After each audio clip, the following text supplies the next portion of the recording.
Support WrestleTalk! Donate on Patreon. Did the Shield reunion just save Raw? Forget about all the boring matches. Forget about all the recycled stuff that's been going on for months anyway, because the Shield's back, baby. I'm Ollie Davis. This is El Fagador Laurie Blake. Welcome to the WrestleRamble review edition of the post-SummerSlam episode, where, it ended with a really good main event and a hell of a closing angle. Do you know what? Forget the previous 2 hours and 50 minutes or whatever it was. That final 10 minutes makes it all worthwhile as far as WWE are concerned, I think. But yeah, that actually was a heck of a finish. That main event actually was very good. I think it's indicative, though, of what we were saying about SummerSlam is the same thing. WWE are booking themselves out of a corner of their own devising in the whole Roman thing, and it's now, let's just chuck everything possible into the mix to get this guy over finally. Next week they're going to get The Rock out. The week after he's going to have some puppies. Like, it'd be not in the Lawler way. Well, wait, he's the big dog. So have some little dogs, get some sympathy. This is just another bit of open the show with him coming out. He gets a mixed reaction. Well, he says, I would say a bit more negative than mixed. It was mixed to begin with and then became more and more negative as time went on. Until he mentions someone he's going to have a match with later in the show, Mr. Balor, a previous Universal Champion who never got his rematch, and this is the time. Now he gets his rematch. And then later in the show, that's the main event. And everyone's pretty hot for it, to be fair. Because it was a great match. It was a great match, They built it up big time as well. They did the full-on ring intros of each person. Reigns is there holding aloft his Universal title. Balor's obviously smiling at it. And they had a corking about 20-25 minute match that the crowd were really into. They were so behind Balor. Yes. And there were a few near falls. And he went over really strong in it as well. He looked really good. Yeah, and people were going crazy off of setup moves and near falls. And even I got into it after. I thought, we could win off this sling blade. Really genuinely win the Universal title. But this was all really setting up that Braun Strowman was going to come out eventually. There was a segment earlier in the show where Braun said, "Hey, good luck out there, buddy, but whether you win or whether you don't, I'm cashing in my briefcase because I didn't get to do it last night because that mean Brock guy threw it so far away from me and hit me with a chair. I couldn't walk to it. It was so far. Oh, he threw it really far away. I'm not the walker among men. I'm the monster among men. Not the fetcher." So, you had that element of drama in the background of this match, which only heightened it all, I thought. And Braun's music hits. It distracts Roman. Balor's like, "I'm in here." And he runs to presumably do this sort of front drop kick to set up the coup de grace, but Reigns speared him instead. Well, he'd gone for the coup de grace, right? And then Reigns had rolled out of the way. Okay. As he was climbing the turnbuckle, he took an extra little second to have a little look at Braun and what Braun was doing, and then I think that gave, because originally when Braun came out, that gave Finn the opportunity to hit the drop kick, do the sling blade, etc., set up to go up the turnbuckle, and then he took that moment too long. Had to do the roll through, and then as he turned around, he eats a spear, and then Reigns gets the 1, 2, 3, and then Braun comes into the ring. Well, like you said, Finn looked strong because it did protect him somewhat. It wasn't just Reigns having to be scared of Braun. Finn had to have one eye on Strowman at the same time. Yes, exactly. Yeah. So, it really, really worked. Finn, where this goes next week, who knows? But it's just going to be this again. Yeah. Exactly the same. And Braun gets into the ring after the match, says, "I'm cashing in my briefcase," and they cash it in, but the bell doesn't ring, crucially. Reigns has a plan of his own, because out come Dean Ambrose and Seth Rollins in full Shield cosplay. Regalia, yeah. With the Shield music. Someone pointed out on Reddit, and I agree with this wholeheartedly, that they didn't, Reigns still effectively has the Shield entrance music. Mm-hmm. And apparently there's a few tonal differences in there. It's a bit slower. I reckon that's just because everyone's become preconditioned to boo that music and hate it. So when the Shield music hit, it just sounded like Roman Reigns was going to come out and save himself, which I'm sure Vince McMahon would have been very happy with. But it wasn't. It was Dean Ambrose and Seth Rollins. If the music was different, if you hadn't heard that music since the Shield reunion last year, think the pop would have been incredible. Well, it got a little bit of a pop because it had the little police scanner thing at the front. Hotel. Yeah, exactly. So it worked. I mean, people went nuts for it. But I was really into it. Yeah, I mean, I like the entire end of the show. I wasn't sure really what was going on with everyone because Braun had said previously, I don't want to cash in. I don't want to run in when someone's back is turned and cash in like everyone does with this contract. I do things face to face. However, in this, he comes out in the middle of the match to distract the match, and sort of causes this disruption in the match. So unlike when he came out against Brock and Roman, before the match had even begun, he comes out and then that was kind of enough of a distraction for Brock certainly to lose. Affected it, yeah. Yeah, certainly affected things. But he came out in the middle of things and literally turned the tide on Roman, who was winning at that point. Then he gets in the ring. Finn's KO'd from the spear. Roman is celebrating his victory, and Braun just gives him a kick while he's down, and then cashes in. So, like he said, I'm not one of those bad guys that comes in and cashes in behind your back, but I will kick you while you're down. I will give you a little punt. He literally did that thing that people used to describe a bad person. Yeah. He kicked him when he was down. Yeah, exactly. Now, I'm not that against this, because in the Attitude Era, everyone was kind of a tweener. The Rock would, Stone Cold would stunner very nice people for no reason, and it was cool, and he was definitely over as a babyface. And that's across the board, like Undertaker babyface would just choke slam a referee because he was pissed off. And I like that, maybe not to the Attitude Era extremes, but I definitely like characters showing a lot more attitude.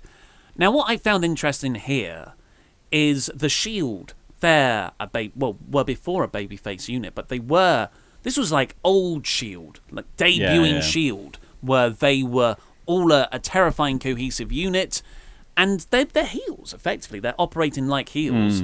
And Braun Strowman, like you said, was also kind of morally complex in that he is also a bad guy. And while I don't see this as a Shield heel turn or a Roman Reigns heel turn, I think maybe this is the only other thing that can save Roman's crowd reactions, and that is turn him into this kind of mob boss. Yeah. He supplants Rollins as the architect or the leader of this faction, and you get him over that way. I thought this was supremely cool. Probably next week they'll all be out cutting comedy promos, but for right now I thought it was good. Yeah, I thought it was definitely like, it's the one thing you want to see from Roman, really. It's like you want to see him leading the Shield, and you do want to see them maybe not being heels, but having their own self-interest at the forefront of what they're doing, and that it kind of has to be in spite of whatever anyone else is doing. And I think in this sense, it was interesting to see them come out to protect the cash-in as if it was like, it was like Strowman was going to cheat to win. It was like, this is cheap of you to come out and do it after Roman's already had a match and not just invoke it some other day and have your contract and sign it in. Because actually, to be fair, if Roman's now just handing out universal title matches every week anyway, that contract is basically meaningless. Yeah. It's only good for cashing in after he's already had a match, because otherwise you could just go, can I have a match? And he'll go, yeah, probably, yeah, sure. It's difficult, isn't it? Because they're the hounds of justice. You could argue that they're doing this to make it a fair fight. But the Money in the Bank briefcase is within the rules of the promotion. Yeah. So it is technically fair. Triple teaming the person trying to cash it in is not. Yeah, then it's like eye for an eye, or have you gone too far the other way? I'm really interested in where they're going to go. And it's interesting that Strowman was very much the babyface here. Like, the crowd was still really cheering Braun. I think they probably because they wanted to see a title change. And there was a bit where Braun kicked Roman off. The crowd exploded when they were about to give him a triple powerbomb. The shield bomb, but then they did hit the triple powerbomb. Is that what it's called? Well, Michael Cole calls it the shield bomb now, but back That's in the shield day it was bomb. the triple powerbomb. And It's definitely just a one power bomb. And when it's they one power bomb with two extra arms just holding. It's a triple, man. It's with a little bit of scaffolding. How would you do the triple power bomb? Just everyone on each other's shoulders. It's the Eiffel Tower bomb. That's what it is. And the crowd chanted "Ball S word" at that finish, and you go off air with some applause for Shield, but mostly boos because they beat up Brawny. I like the idea that going forward, this could just be a running thing that Braun never gets to cash in. Like he keeps going to, because it's the one thing that's never really been done. We've had like Carmella teasing that she would cash in for weeks and weeks and weeks and weeks and weeks. We've had people coming out with the briefcase and leaving it, and that sort of thing. When people then surprise cash-ins when it's not really been mentioned for a while. Yeah. It's more interesting now. This is like probably one of the only things that's not been done. Someone continually coming out and literally handing over the briefcase and never actually getting to cash it in. Yeah, and not in a heel way as well. Yeah. Like I think it's been done quite a lot as a heel, but this is a baby. It's like an ultra babyface thing to be like, I'm literally entitled to this title shot, and you're going to stop me every single time. It's brilliant. So I guess where this is going to go, Hell in a Cell is the next pay-per-view. Yeah. Braun could say, well, I'm going to cash in my contract for that match, the main event of Hell in a Cell or whatever, to keep the rest of the Shield out, and I can get you by yourself. There's no way into that. When does anyone ever possibly break into a Hell in a Cell? No one ever interferes in those matches. It's impossible. It's impossible. But he tweeted last night saying he'd beaten all of them separately, so he'd happily take them on together. Taking the Revival B-Team feud mentality. Yes, yeah, let's... Yeah, that was a corker. But yes, I overall very excited for this. I just like the idea that with the Shield back together, it opens up a lot of six-man tags, which was what saved Raw in that 2011 to 2014 phase. Those were rough times as a Raw watcher. But it was the Shield coming out week after week, stealing the show. And now it's a freaking hour longer, Raw. Yeah. Boy, it felt it this week. One more thing with all this. It was a moment, wasn't it? That powerbomb. Yeah. Michael Cole really wanted to tell everyone that was a moment. What a moment, what a moment, what a moment. Let's get on with the full review. So Raw actually kicked off with Roman Reigns coming out to that mixed reaction. I would argue more negative. It definitely got negative. There was a lot of there was a you still suck suck. chant. There was a you suck chant and then a you still suck chant. Yeah, it's a couple of minutes later. You still suck. And that's where he makes a noble challenge against Finn Balor. Balor comes out smiling, and so no demon. Old smiling Finn Balor. No demon. No, it was good enough for Corbin, but not good enough for Reigns. No. There's no point wasting it. I mean, it's so many hours in makeup.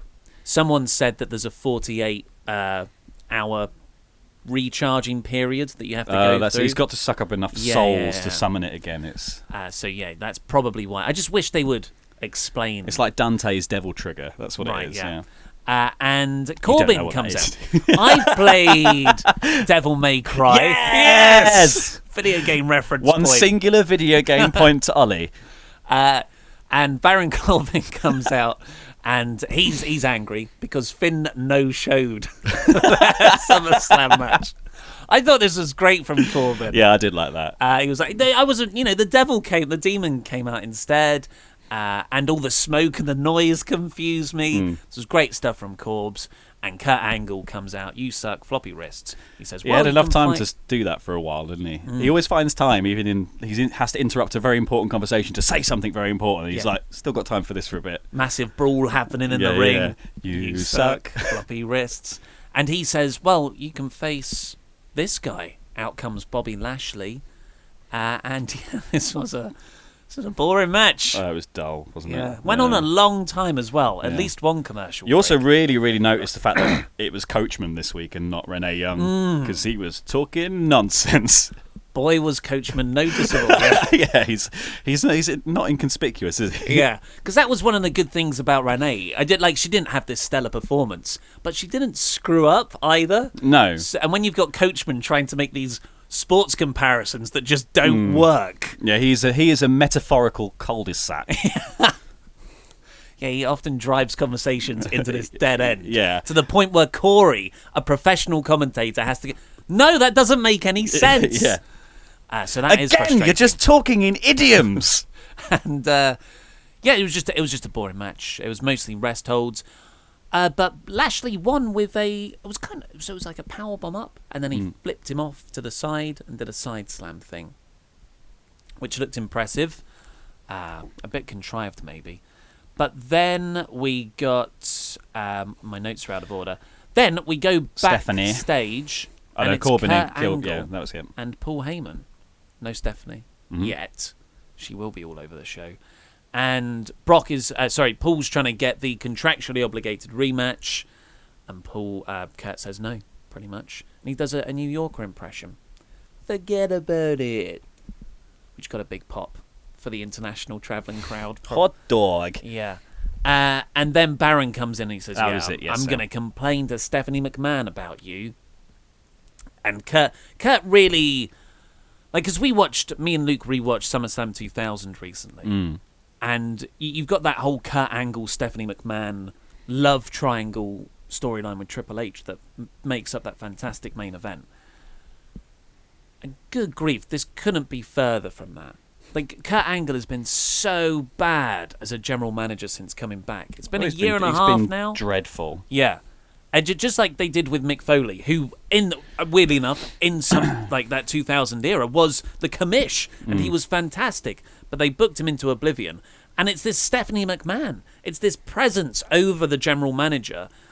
You cannot have a babyface general manager on Raw at the moment. But it's the problem is also, I think, is the fact that Stephanie's never there. And like, so that obviously that's why you bring in Corbin as the constable. But he's got no authority really. So he's just talking about this non-presence. Like, well, Stephanie said I can do this, and it's like, well, yeah, but she's not really ever here. Yeah. Doing anything. Like because she's on the phone because she's an absentee commissioner. It's irrelevant. And like, Corbin has no power because he keeps losing matches. So I think what he needs is like a little team around him of like, they need to be like his sheriffs or faction, something, you know. yeah. That's what he sheriffs or his would be good. he needs a sheriff's department. Chuck a Drew Gulak in there as a sheriff. Yeah, absolutely. No, he needs a little thing to have the other side of that coin and that control. He had and then Kurt Angle needs to actually try to do some good stuff rather than just go, oh, okay, Stephanie, it's fine, and just go with whatever he's being told. It's completely emasculated every week, and it just like it's such a confusing power By his structure. own wrists. Yeah, you got general manager, you got constable, then you've got the commissioner of Stephanie, and then you've got, I guess, Vince McMahon as well.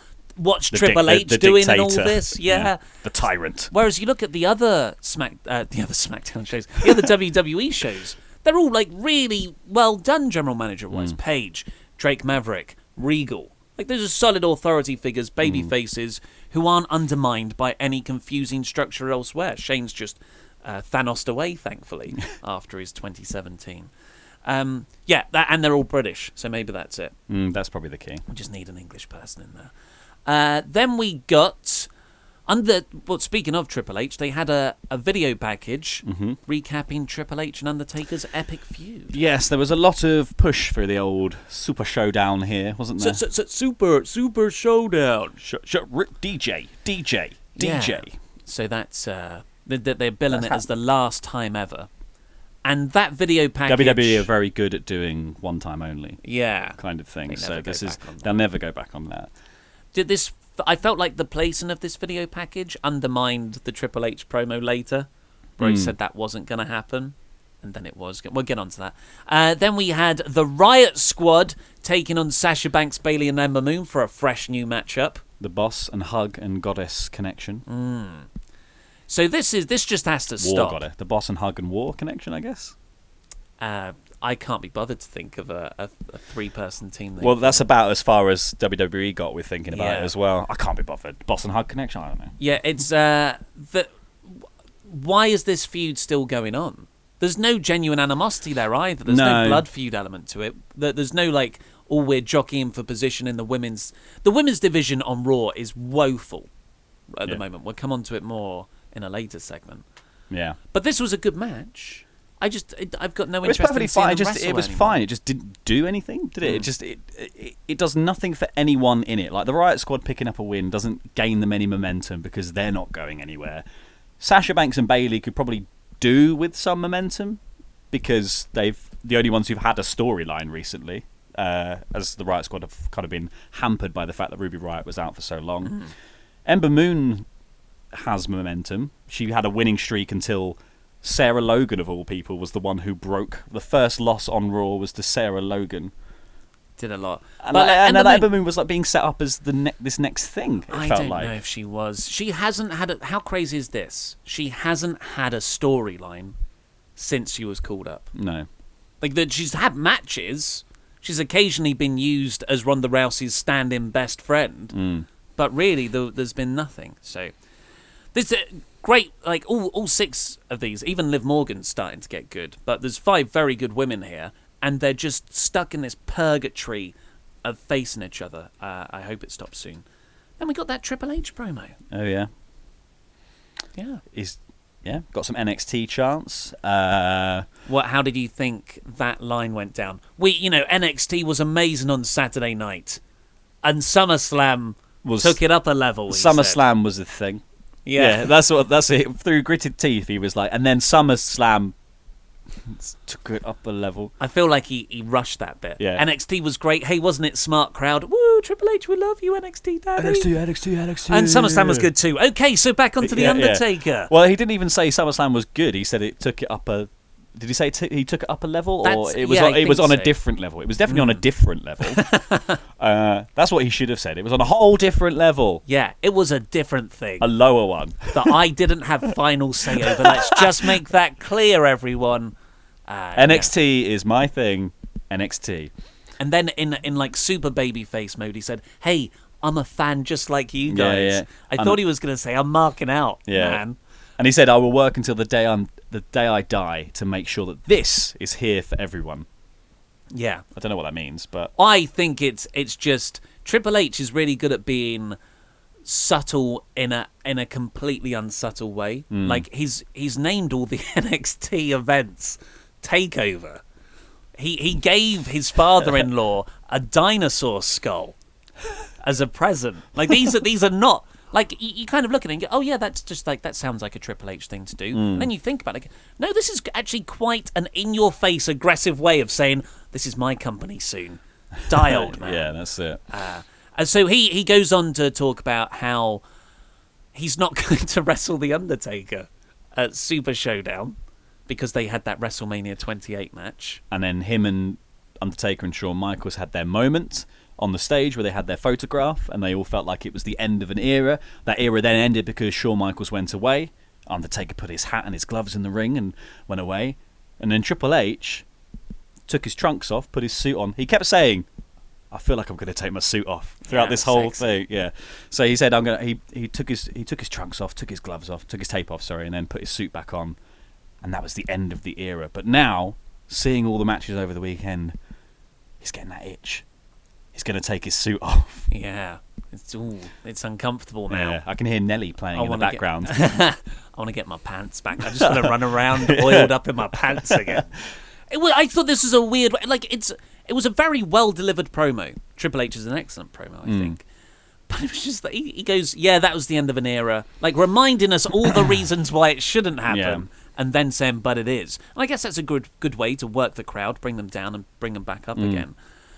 But, like, logic-wise, how do you expect me to believe you went on this journey of doubt? Yeah. But also, it just doesn't feel exciting to say... Contractually, we've had these discussions backstage about at this show in Australia that's really big with the guy from Australia who is setting up the entire thing. We've had this really long and interesting discussion about you, Triple H, the game, putting your trunks back on and having a match against Undertaker, the Phenom. How do you feel about that?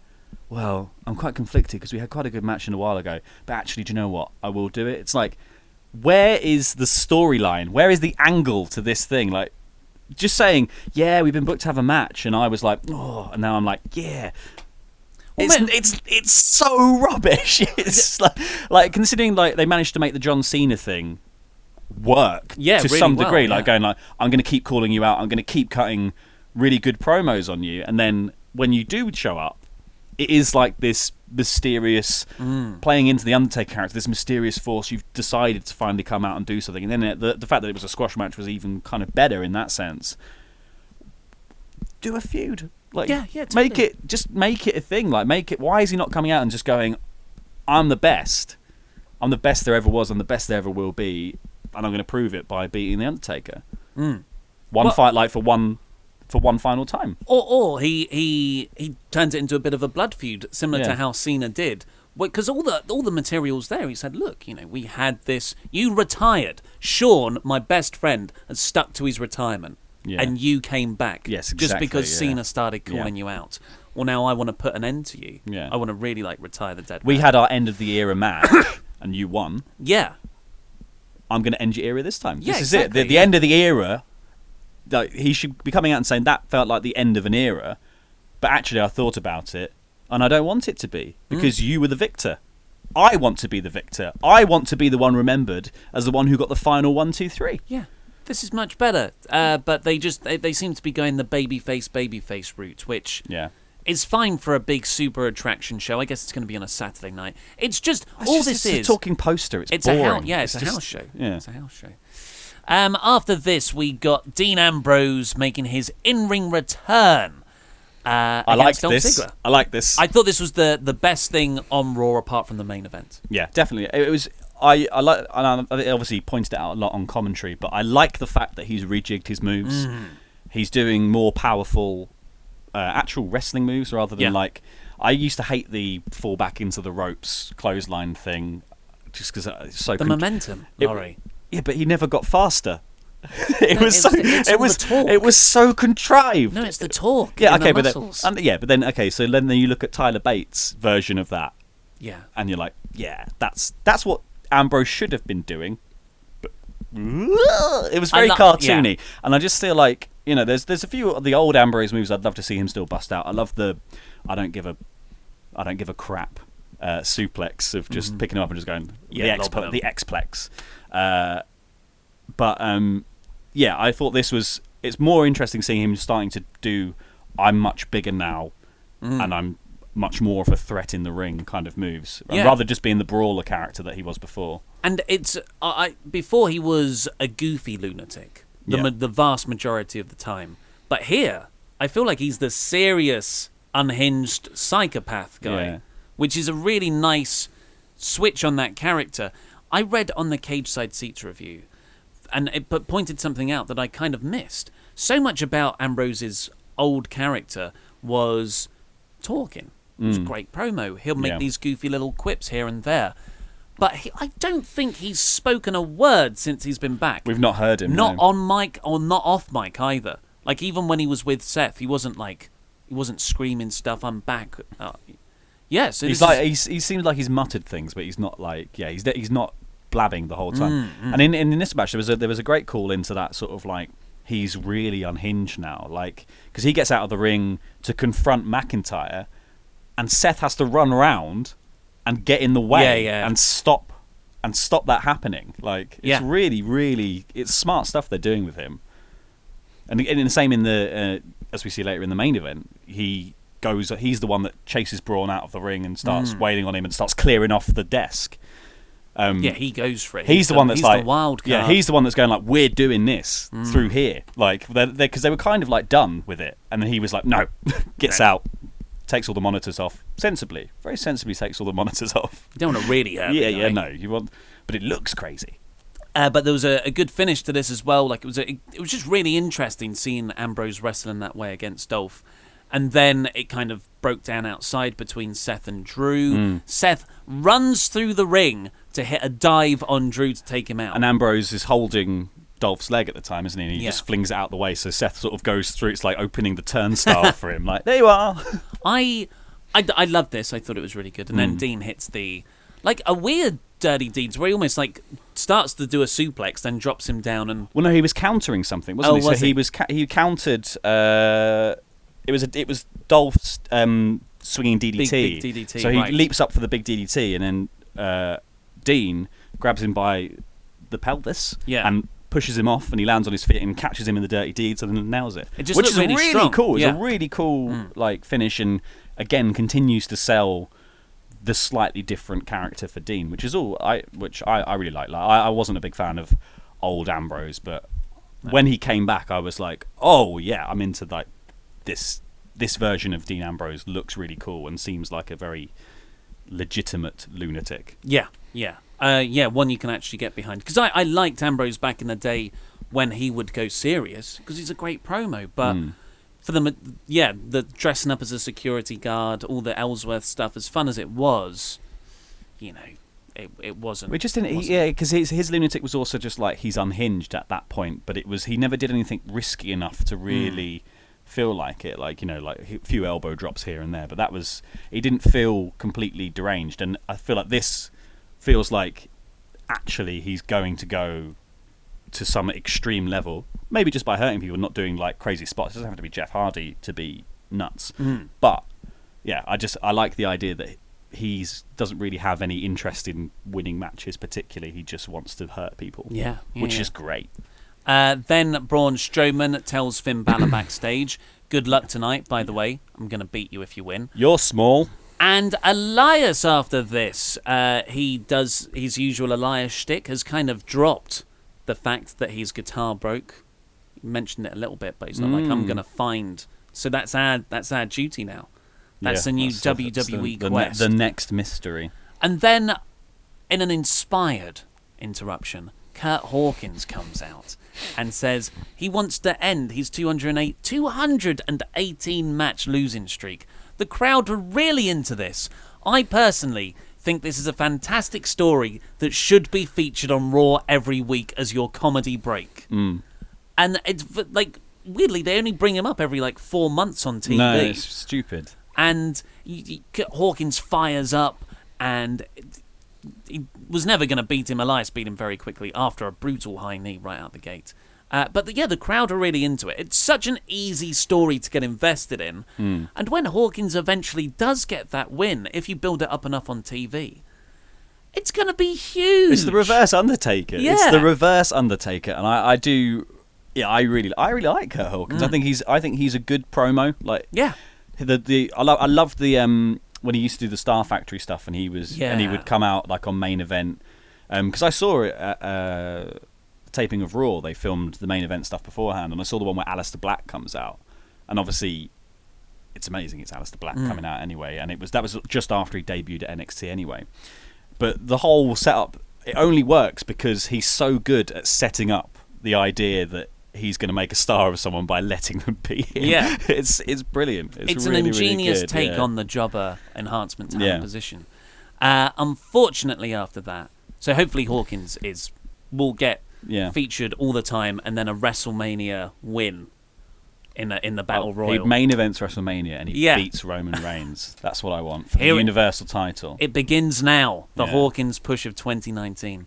Unfortunately, we got Authors of Pain versus Titus Worldwide. Still, weirdly, they were hinting at Apollo Crews and Dana Brooke having some sort of work-based relationship or something going on. So not a romantic. Well, they were having They were having secret chats when Titus was looking for them backstage, and it was slightly flirtatious, I thought. Yeah, they're similar heights. Yeah. That's all it's based on, is it?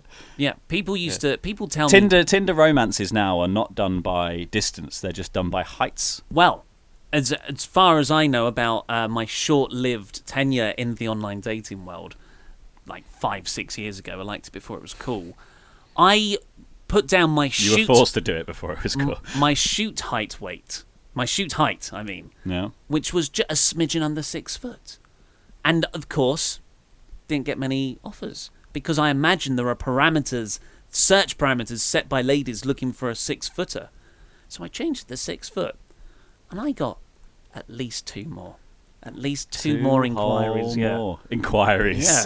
Dear sir, are you really 6 foot? Dear sir, I am writing to you with regards to your dating profile that says you are of a height of 6 foot. Please respond with a measurement. Yeah. A picture and measurement, thus proving you are, and then maybe we could set up a picture of you out some kind of roller coaster height entry requirements. Picture, yeah. So Authors of Pain. You must be this tall to ride. Authors of Pain won here, and I thought they looked pretty good. I thought Apollo Crews looked pretty good as well here.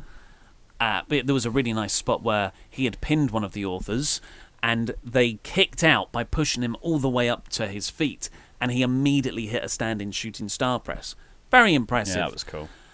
But overall, there was a good bit where they swatted his Inzaguri away as well. That was quite fun. There was a lot. It was a nice mixed match. But how many times have we seen this before? Yeah, and there's no story. It's just WWE think the story is, but this is this classic feud. It's gone on for months. And it has, but Yeah. in a very bad way. Well, this feud only came about, surely, because the Authors of Pain were just beat them 1 week, right? Yeah. And then the Hogan thing happened, and Titus had done his lengthy post. So they had to have, on the next Raw, they obviously felt like from backstage they had to give Titus a win here, and then accidentally cause this to happen down the line. Yeah. I feel that's totally what happens. Yeah, it's just it doesn't have a story because there was never meant to be a thing. And it's a shame. Well, at least Authors of Pain won here. After the Big 5 or Big 4 pay-per-views, it usually feels like you can just reset a character. Like you could just go, Authors of Pain are a big deal now. And they run in and destroy the B team and the Revival later on. But they didn't do that. With the last chapter, the world's worst move. Yeah, but they didn't do that here. So I feel like the Authors of Pain are going to be in this spot. I don't know. They're in holding, aren't they, at the moment? They're just... But the more you're in holding, the more likely you're going to be there forever in the undercard. I think just don't have them on telly for a while. Like I think the problem with Raw is that they have to fill 3 hours. They have to keep trotting people out when there's nothing for them to do, and it's worse than them not appearing. Yeah. It is much worse for the Authors of Pain to appear and have a pointless feud with Titus Worldwide than it is to just not have them and then have them turn up just after the point that, say, the Revival finally ascend to become the tag team champions. Yeah. They get their big moment and it is ruined by the Authors of Pain. Yeah, that would be great. Those and all the classic NXT matches they had too. What was also not great off the back of that Authors of Pain Titus Worldwide match, I thought personally, was this Ronda Rousey women's title celebration thing, which I hated. Nonsense. I hated. I thought it was weird. I thought it didn't really make sense. I thought it was patronising to both us as viewers and the concept of women. Yeah. It was Stephanie McMahon in the ring. She's going to present the women's title to Ronda Rousey. You had the entire women's division around the ring, not on the apron but outside, and you had the heels like the Riott Squad and Alexa Bliss and Alicia Fox clapping stuff Stephanie McMahon said. On the other side, you had the baby faces looking grumpy like Sasha Banks and Bayley, and then you had the Bella Twins because somewhere in the middle. Because they haven't gone home yet. I don't know why they were still there. No. But I feel like you should have committed in this. Like, if this is what we're doing, they should have just committed and sort of made it like, just get all the other women, just get everyone, and make it some sort of Evolution tie-in thing. Like, because it looked so sparse as well. Like it was like you really see how lacking the roster is on Raw, because it was like 8 people and the Bellas. Yeah, who've been flown in especially to be extras now. Need some hot bodies. Yeah, and it's more depressing to just see them as. By the way, hot bodies is a term to just fill in space in a room. I don't want to not be your accused opinion of not your opinion on the Bellas. It was to see all those people there. Even Bliss now, I would say, they are so the way they've been booked. They are so far down the pecking order compared to Ronda Rousey that you're like, oh no, wait, you haven't booked a strong women's division or a strong women's evolution. You've booked one person. Yeah. And the flip side of that is that now there's no interesting matches to have. No. And you've kind of dismantled this women's division while trying to make a women's division. And it's actually it's really I hated everything about this. I hated the execution. I hated the fact that Stephanie McMahon was healing it up just a few weeks after doing the Evolution, I'm a babyface now stuff. Yeah. It was really inconsistent. It tells me as a viewer, don't care about anything we do because there's no consistency here. I thought Ronda Rousey's promo was rubbish. I hate the fact that they always have to say, Natalia, you are a cornerstone of the women's division. Bayley and Sasha Banks, you did all this good stuff. It's like, it's so patronising. When you've got like the cool stuff with all the dramatic tension of Strowman and the Shield, who is a heel? Who's a babyface here? You've got all that. And then here in the women's division, it's like just so simplistic 80s, we're good guys, we all like each other, we're bad guys, we're Well, the all problem, right I just think the biggest problem with the women's division is that it doesn't matter if the title is involved or not, but all the feuds are just about who is mates with who. Yes. It does, like Charlotte and Becky, like little teacup thing. We're mates, but we have to have a match. Oh no. Sasha and Bayley for weeks and weeks and weeks. We weren't mates, but we were mates, but we are mates, and now we've got matching jackets. Blah blah blah. We're all friends with Ember Moon. Ember Moon just can drop in and be anyone's mate whenever she wants to be. She's got nothing else to do except the fact that she's really good. Nothing else to do except be people's mates. Ronda Rousey is mates with everyone, including the Bella twins, who've never been on telly with her previously, I don't think, apart from SummerSlam. It just feels so pithy and stupid. It's just like every other person on the roster is having feuds for reasons. Mostly. You know, like when the men's division does stuff, which is obviously the men's division is most of it. It feels like at least it's for bragging rights or this or that or the other, and then everyone else is doing it because you said something that I don't like, and it's it's just like, you would stop being my friend anymore. It just makes it feel childish and like it's not as serious as the rest of it, and then you should, as an audience, not take it as seriously. And then to have Ronda Rousey come out having been booked incredibly strongly, booked as a woman who can hang in a man's world as well, is I think also kind of the sort of subtext of her entire push, is that, Alexa Bliss gets these big, strong, burly security guards, and Ronda Rousey throws them like they're nothing. She beats up Triple H in a match, who Triple H pushes the referee aside. It's like, this stupid woman, I'll beat her down, and then she kicks his ass. Here, then to have her come out and stand in front of all of these women who worked really hard to put this division over, and she's just come in, obviously done a lot for UFC and MMA, women in MMA, but not really done a lot for women in wrestling. To come out here and then when she's getting given the title because she's obviously the blessed one and had the easiest run to the title of all time, to then her hold that up and go, this is for all of the women, it feels incredibly patronising, because for the rest of them, their entire existence is just going, you're not my friend anymore, and that makes me sad. Yeah. And then she goes, while I get to be a serious competitor and the baddest woman on the planet, and everyone else is like, we're the boss and hug connection. We like hugs. And I mean, it's such a juxtaposition, and I just think it's horrible. Yeah, Ronda's not exempt from it. Her feud with Nia Jax for a couple of weeks was based on, no, I'm Natalia's better friend. So it's just, I think there's an underlying... I feel like there's some dude writers there in a room. Exactly. There's an underlying misogyny here. And it's not like, misogyny doesn't have to be like an active thing. It's just, when a bunch of guys are writing women's storylines, it's good, like, you can expect some of that subtext to seep through. It really, I think they could really do with some female writers to write, I'm not saying like just get the female writers to write the female division. They just need some female writers in general, and I think that would reflect in a better booked women's division. Yeah, so I hated all of this. I thought it was hokey. I thought it was poorly executed, and overall it showed you how crap the Raw women's division is. But not as crap as the tag division, because at least they've got Ronda.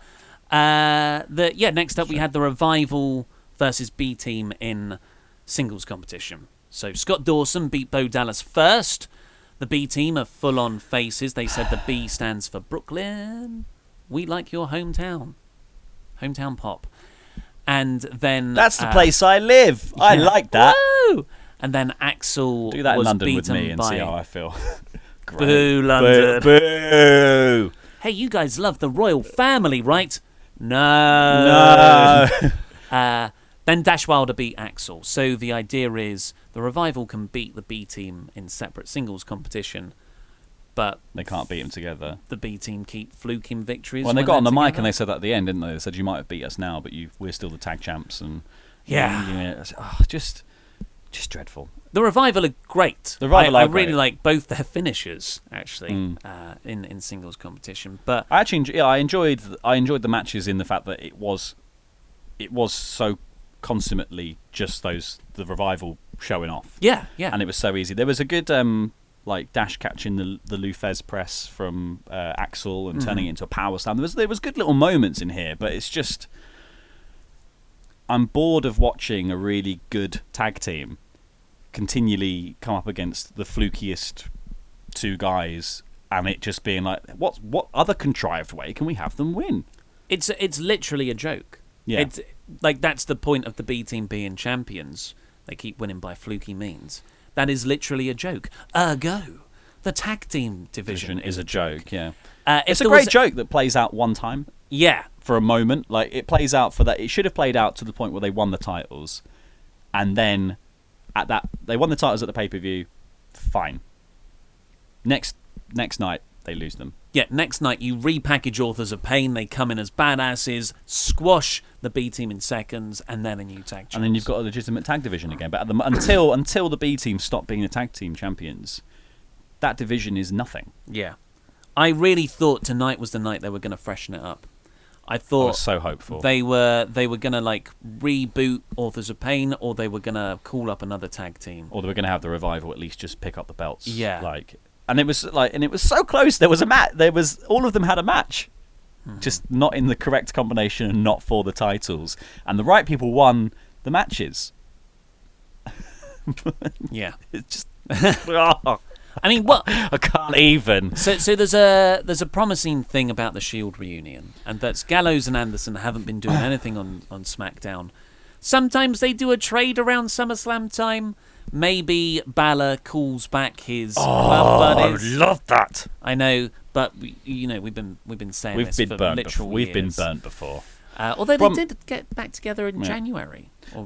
But that was just for Raw 25. Yeah, but the problem is they were never that much of a thing. In the sense that, like, not in WWE. In WWE, they weren't that much of a thing. So, to Vince and the top level of Raw bookers and writers, it's not the same as bringing the Shield back. No. It doesn't, like, while it will get a pop with a certain sector of fans, to them it's like, but it didn't happen here, so no one's going to know. And they're right. Yes, right to a degree, to an extent. But that's build them up on this show. Then they're a great act, and yeah, you've got the baseline of building them into something, because enough people in the crowd, generally speaking, know who they are and know that they are a team and know where they come from. And then that's what commentators are for, aren't they? To go like, these guys were a really good team in Japan and they won everything and they were great. Yeah. Then we got a Roman Reigns promo backstage, just an interview to Renee Young about, Brock's nasty, isn't he? But Finn, he deserves that opportunity. And then we got Stephanie backstage recovering from her. So Ronda put her in the armbar at the end of that segment. Because she doesn't do it she doesn't want to put everyone in an armbar. Just some. What was it? It wasn't even grammatically correct what she said. It was like just bad Pete. Just bad women. I can't even remember what it was, but it was terrible. Just bad woman. Just bad woman. I like the fact that Bliss was in a sling. That was the best bit. The best bit was her in the pink. The bright pink sling, and when she said, "Look at poor Alexa Bliss," and Alexa Bliss just was pouting her little heart at it. She's really good. The problem with Bliss is that she's quite adorable. So when she does pout, I'm not like, "Oh, you heel, you dastardly heel." I'm like, "Oh God, are you okay? You all right? You're right. You want a cup of tea?" So Stephanie's in the trainer's room, and of course the heels are there, Baron Corbin and Alexa Bliss helping her out. And Curt comes in, I don't know why, and Stephanie says, "You're going on I think you need a vacation." He was looking for phone signal, wasn't he? Probably. and Baron Corbin is going to be your replacement as the general manager. Baron's there looking all smug. I thought this was going to signal the cancellation of the match. Oh, for the so I really when I watched that, I was like, "Oh, that's interesting." I thought he was going to come out and go, "Well, I'm the GM. I'm the GM now, so I don't want this match to happen. You're having a match against me, or you can't." Why didn't he do that? That totally makes sense. Yeah, because Kurt Angle wasn't gone yet. He hadn't done his handover. Yeah. He hadn't written his document. Holiday starts tomorrow. Yeah, that's it. He hasn't put his out of office on yet. It's great when you have to fill the logic holes, isn't it? So I heard this as a babyface announcement. I've hated Kurt as he is my favourite wrestler of all time, and you have made me hate him. WWE because he's been so poorly presented as a general manager. He forgets his lines, he mumbles lines, he's just, as character-wise, he's got no authority, he's undermined persistently. I love the idea of and Corbin's been pretty good. Yeah, Corbin as a general manager will be fun, and I think like I said earlier, give him some sheriffs now, and and it could be really, really fun. Little team of sheriffs. Yeah. And maybe that's what happens with Kevin Owens when he comes back. And then you had Reigns beating Balor in the main event. We've already talked about that. It was very, very good. So overall, I gave it a 2 out of 5, actually. And that 2 out of 5 was only because of the Shield. Yeah, do you know what? I think that's more than fair, to be honest. Like, I think there were good. There were some glimmers of hope here. Ambrose's match was pretty good. Shield reunion was good. The main event itself was actually really good and well booked. And there were glimmers of hope for the future, like moving Corbin into the GM role. The fact that the Revival actually got the victory here, so maybe there'll be a match and they'll win it, hopefully. But obviously we had to watch 2 squashes essentially there just to see that. And then everything else was just nothingy. And actually quite depressing in terms of the women's section. So, that's all we've got time for today. Please click the videos that have just appeared on our laps to catch up with the latest WrestleTalk videos. And this button right here will make you a pledge hammer on Patreon, which will help us do weekly NXT reviews. I've been Ollie Davis, this has been El Fakador, and that was Rambling.